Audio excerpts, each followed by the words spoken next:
യേശുവിൻ സാക്ഷികൾ നമ്മൾ, അവന്റെ വിശുദ്ധ ജനം നമ്മൾ. ഉയർത്തവനുടെ പരമവിളിക്ക് യോഗ്യരം ജനം നമ്മൾ. ഉയർത്തവനുടെ പരമവിളിക്ക് യോഗ്യരം ജനം നമ്മൾ. സ്തുതിക്കാം ഹല്ലേലൂയാ, സ്തുതിക്കാം ഹല്ലേലൂയാ, സ്തുതിക്കാം ഹല്ലേലൂയാ, സ്തുതിക്കാം ഹല്ലേലൂയാ. നമ്മുടെ രക്ഷയാം പാറയ്ക്കാർപ്പിടം സ്തുതിക്കാം ഹല്ലേലൂയാ. നമ്മുടെ രക്ഷയാം പാറയ്ക്കാർപ്പിടം സ്തുതിക്കാം ഹല്ലേലൂയാ. ദൈവവചന ചിന്തകൾ കേൾക്കുന്ന എല്ലാ മാന്യ ശ്രോതാക്കൾക്കും ക്രിസ്തീയ വന്ദനം. ഇയ്യോബിൻ്റെ പുസ്തകം 7-ാം അധ്യായം 7-ാമത് വാക്യം. ആ വാക്യം ഇങ്ങനെ വായിക്കുന്നു: എൻ്റെ ജീവൻ ഒരു ശ്വാസമത്രേ എന്ന് ഓർക്കണമേ. ഭക്തനായ ഇയ്യോബിൻ്റെ ജീവിതത്തിനകത്ത് താൻ നേരിടുന്നതായ പ്രതികൂലങ്ങളുടെയും കഷ്ടതകളുടെയും നടുവിൽ അത്യുന്നതനായ ദൈവത്തോട് തൻ്റെ ജീവിതത്തിൻ്റെ ക്ഷണികതയെക്കുറിച്ച് ആഴമായി ഓർമ്മപ്പെടുത്തുന്ന ഒരു വാക്കാണ് ഈ വാക്യത്തിനുള്ളിൽ കാണുവാൻ സാധിക്കുന്നത്. ലോകം കണ്ട ജ്ഞാനികളിൽ ജ്ഞാനിയായ മനുഷ്യൻ ശലോമോനാണ്. ശലോമോൻ ഓർമ്മപ്പെടുത്തുമ്പോൾ സഭാപ്രസംഗിയുടെ പുസ്തകം 3-ാം അധ്യായത്തിനകത്ത് 1 മുതൽ താഴേക്കുള്ള വാക്യങ്ങൾ വായിക്കുമ്പോൾ മരിപ്പാൻ ഒരു കാലം മനുഷ്യനുണ്ട് എന്ന് ഓർമ്മപ്പെടുത്തുന്നുണ്ട്.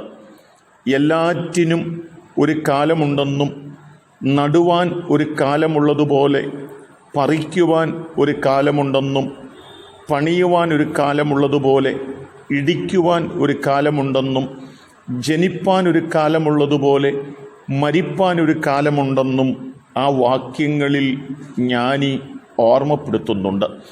7-ാം അധ്യായത്തിലേക്ക് കടന്നു വരുമ്പോൾ ആർക്കാണ് മരണം എന്ന് ചോദിച്ചാൽ സകല മനുഷ്യനും സ്ത്രീ പുരുഷ വ്യത്യാസം കൂടാതെ, വെളുത്തവനെന്നും കറുത്തവനെന്നുമുള്ള വ്യത്യാസം കൂടാതെ, സമ്പന്നനെന്നും ദരിദ്രനെന്നുമുള്ള വ്യത്യാസം കൂടാതെ ഏതു മനുഷ്യനും, സകല മനുഷ്യനും മരിക്കും എന്ന് ഓർമ്മപ്പെടുത്തുകയും ചെയ്തിട്ടുണ്ട്.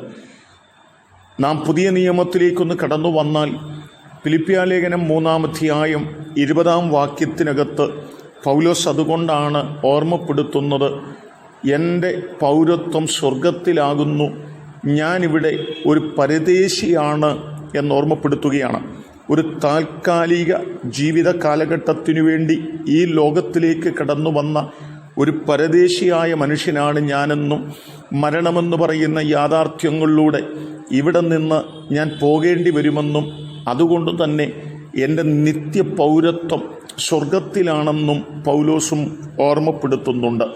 ജ്ഞാനികളിൽ ജ്ഞാനിയായ ശലോമോൻ ഓർമ്മപ്പെടുത്തുന്നു ഏതു മനുഷ്യനും മരിക്കുമെന്ന്.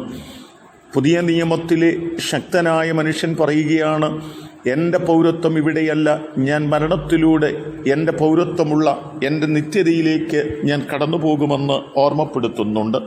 ഇവിടെ ഇയ്യോബും പറയുകയാണ്: മനുഷ്യൻ വെറുമൊരു ശ്വാസം മാത്രമാണ്. ഒരു പുല്ല് ഉണങ്ങിപ്പോകുന്നത് പോലെ, ഒരു പൂ വാടിപ്പോകുന്നത് പോലെ മനുഷ്യൻ്റെ ജീവിതം അവസാനിക്കും എന്ന് ഓർമ്മപ്പെടുത്തുകയാണ് ചെയ്തിട്ടുള്ളത്. എന്നെ കേൾക്കുന്ന പ്രിയപ്പെട്ടവരെ, ഇന്ന് ആരോഗ്യത്തോടും സൗന്ദര്യത്തോടും സമ്പൽ സമൃദ്ധിയോടും കൂടെ ജീവിക്കുന്ന നാം എല്ലാവരും ആഴമായി ഓർക്കേണ്ടതും ചിന്തിക്കേണ്ടതുമായ ഒരു യാഥാർത്ഥ്യമാണ് ഈ വാക്യം. ഇന്ന് നാം എല്ലാവിധ സുഖ സൗകര്യങ്ങളോടും ജീവിക്കുമ്പോഴും ഒരു ദിവസം മരണമെന്ന് പറയുന്ന യാഥാർത്ഥ്യങ്ങളിലൂടെ നാം എല്ലാവരും കടന്നു പോകേണ്ടി വരുമെന്നും, കേവലം ഒരു ശ്വാസം മാത്രമാണ് നാമെന്നും തിരിച്ചറിഞ്ഞുകൊണ്ട് നമുക്ക് വേണ്ടി ഒരുക്കുന്ന ആ പൗരത്വം നമുക്ക് പ്രാപിക്കേണ്ടതിന്, ആ സ്വർഗത്തിലെ പൗരത്വം നമുക്ക് നേടിയെടുക്കേണ്ടതിന്, ഇവിടെ പരദേശിയാണെന്നും മരണമെന്നും പറയുന്ന യാഥാർത്ഥ്യത്തെ ഞാൻ നേരിൽ കാണേണ്ടി വരുമെന്നും ചിന്തിച്ചുകൊണ്ട് സൃഷ്ടിതാവായ ദൈവത്തോടു കൂടെ വാസം ചെയ്യുവാൻ നമുക്ക് നമ്മെ സമർപ്പിക്കുന്നവരായി തീരാം. അതിൻ്റെ കേൾവിക്കാരായി നിങ്ങൾക്കെല്ലാവർക്കും ദൈവം കൃപ നൽകട്ടെ.